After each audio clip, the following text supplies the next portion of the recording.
On le sait, les intelligences artificielles génératives, c'est assez bluffant. Elles peuvent faire des trucs de dingue, et pourtant, une toute petite expérience vraiment toute simple va nous montrer une de leurs limites, et c'est une limite assez fondamentale, voire même un peu choquante. Alors on a voulu tester ça. Tout simplement, on a pris une requête, ce qu'on appelle un prompt, et on l'a donnée à des grosses pointures de l'IA, genre Gemini ou Mistral. Et la demande, elle est toute bête, vraiment n'importe qui peut la comprendre. Franchement, vu la puissance des machines, on s'attend à un résultat parfait, non? Une question si simple, une technologie si complexe. Alors qu'est-ce que ça a donné? Et voilà les résultats. C'est juste absurde. L'IA a dessiné le trombone et le gratte-ciel quasiment à la même taille. Ça défie toute logique. C'est le bon sens le plus basique qui est mis à mal. Ce qui est dingue, c'est que même un enfant de 5 ans verrait tout de suite qu'il y a un truc qui ne va pas du tout. Et c'est là que le paradoxe devient complètement fou.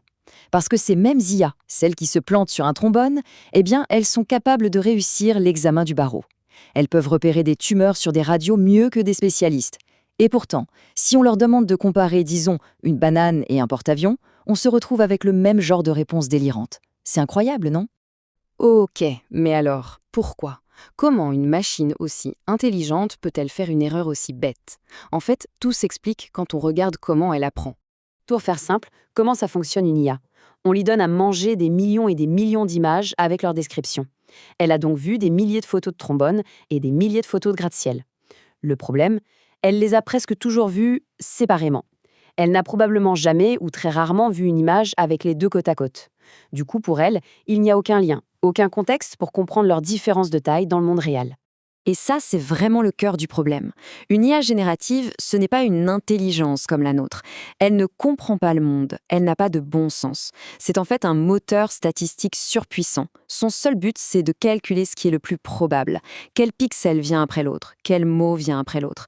C'est de la pure statistique, pas du tout du raisonnement. Donc, ce qu'il faut absolument retenir, c'est ça. L'IA n'a aucune représentation interne du monde.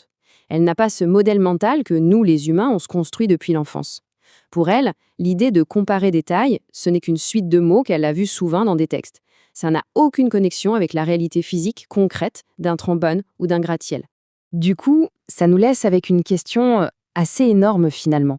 Si une machine peut rédiger des textes de loi, mais ne sait pas qu'un trombone est plus petit qu'un gratte-ciel, qu'est-ce que ça veut dire être intelligent? Ça nous oblige à revoir un peu notre propre définition de l'intelligence. Et cette réflexion-là, eh bien, elle ne fait que commencer.